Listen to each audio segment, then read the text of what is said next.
And so this is what they said about Jesus. This is the label they gave him. He's a glutton. Jesus is a glutton. Jesus is a drunkard. That was one of the labels they gave Jesus, that he's a drunkard. He's a friend of tax collectors and sinners. And so what Jesus is saying is, I can't please you.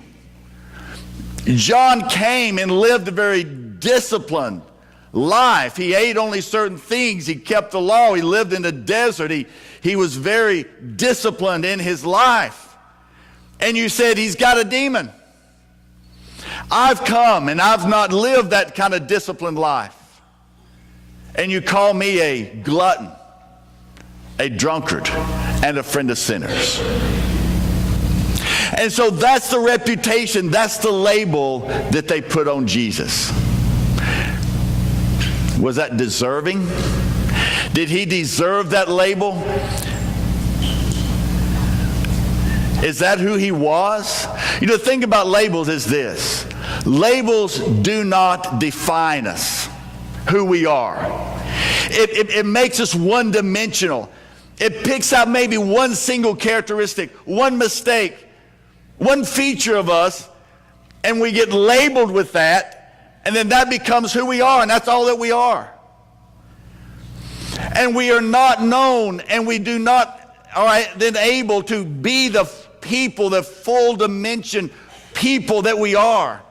And people cannot see past the label to see the person behind that label.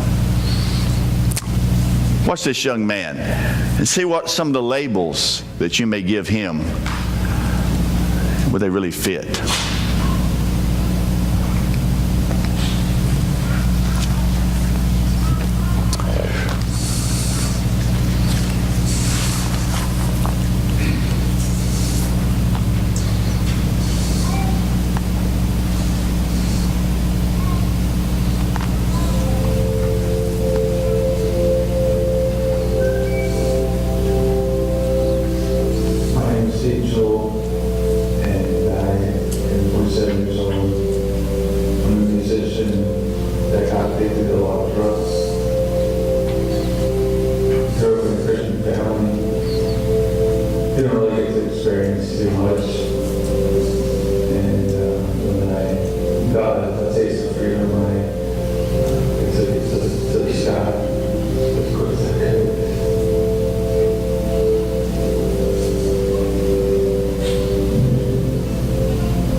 You know, somebody may look at him and see the exterior, see the piercings, see the tattoos, see the haircut, see the way he dresses, and they'd put a label on that, and they would categorize him as a certain type of person. And then that's all that he becomes, is that label. And because of that, then he is either a person to be avoided or put down or talked about. They would see him and make him a label rather than a person.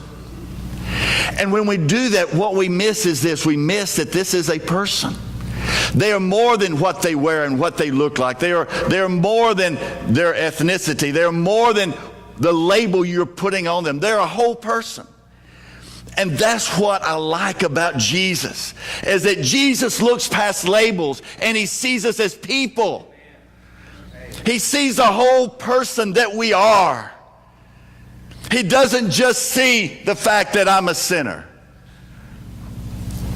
but he sees more than that in me. He sees my potential. He doesn't just see the mistakes I've made in my life, but he sees the good that I can do with my life.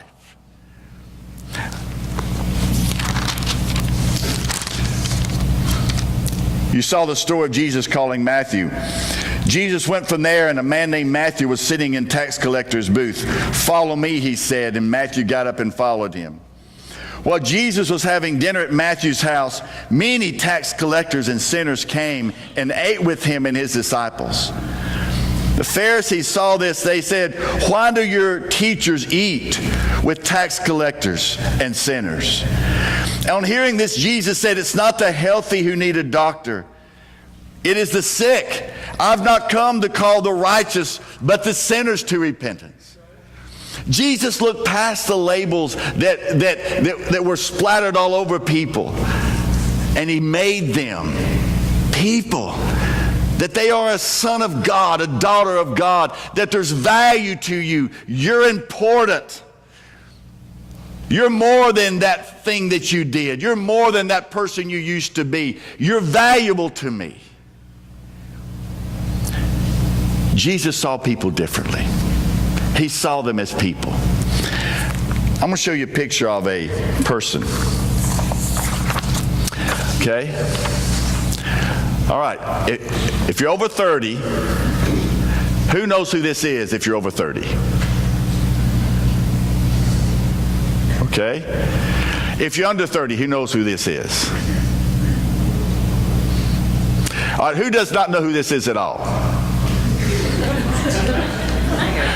Raise your hand. If you do not know who this is at all, raise your hand. Where have you been? In church, there you go. Thank you. There you go.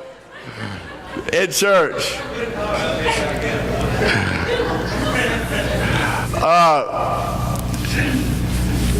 Tell everybody who this is. Yeah. Lady Gaga. That's exactly right. One of the most controversial entertainers, very controversial, very out there, does a lot of weird and crazy things.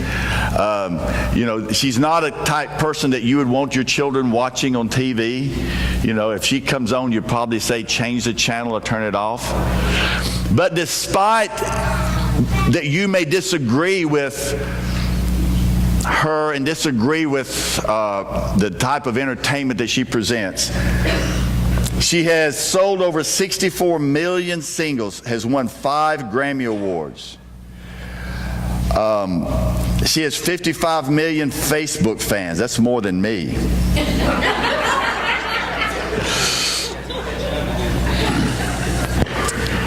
What's the attraction? Why is she's, in my opinion, not that pretty a person, does not have that great a voice. What's the attraction in her? This is what it is. Marketing expert said this, Jack Hubbard. He says that many of her fans identify with her concern for outcasts and misfits. That's who she attracts, is outcasts and misfits. She recounts some of the shame and humiliation from a high school that helped mold her and left deep scars. She says, the boys picked me up, threw me in the trash can on the street, on the corner of my block while all the other girls from school were leaving and could see me in the trash. Everyone's laughing, and I was even laughing. I had this nervous giggle. I remember one of the girls looking at me like, are you about to cry? You're pathetic. And out of her own feelings of being a misfit, she created a community of outcasts. When old friends attended one of her shows, they told her, Gaga, your fans are all the misfits. They're all the kids in school that everybody made fun of. All the weird kids, the artistic kids, all the bad ones. And I love that. So she attracts the misfits, the people that do not feel like they belong anywhere else, the people that feel like they don't have a place. That's who she attracts. That should be the people the church attracts. Those are our people, right? Right? Who should attract misfits? Who should attract people that don't feel comfortable anywhere else? Who should attract people with deep emotional scars from the way they've been treated? In Jesus' day, who were those people attracted to? Who do those people gravitate to? Who drew them in like a magnet? Who is it? Jesus did. Jesus did.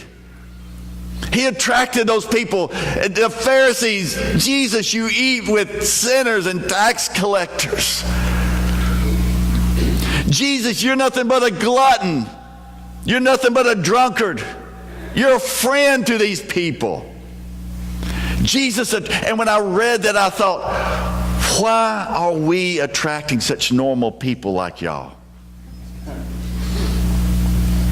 That's not true, is it? You aren't normal. You aren't, are you? You may look normal. But when I said at the beginning to write down the worst thing that you've ever done, many of you froze and said, I cannot do that. If I write that down, they will kick me out of here. If I write that down, I would no longer be welcome in this place. If I write that down, then everybody will know who I really am. I cannot tell you who I really am. And so I'll just put something else down. Okay? Let's have a real moment here let's have a for real moment. How many of you thought what I just said when I said that? How many of you thought that? See? It's all of us, isn't it? It's all of us. Because we're the misfits too. We're the outsiders too. That's us. That's us. And when we label other people, and when we put labels on them, and we say, because of this, then I don't associate with you. Or because of this label, I'm not going to be near you. We're afraid that our association with them will somehow taint us with their label. We're afraid that somehow our association with them will somehow condone their behavior. Was Jesus afraid of that? Was that his concern? Did he think to himself, well, I cannot associate with these people because of what somebody may think of me? No.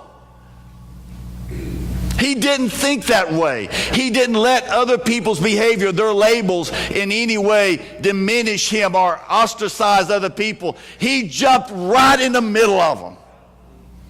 He didn't do what they did, but he was right there with them. And because of that, because he was able to look past their labels and see them as people, then they were attracted to them, and he heard the message, and they were saved, and they were transformed, and they became new creations. Why? Because Jesus did not let himself be limited by labels.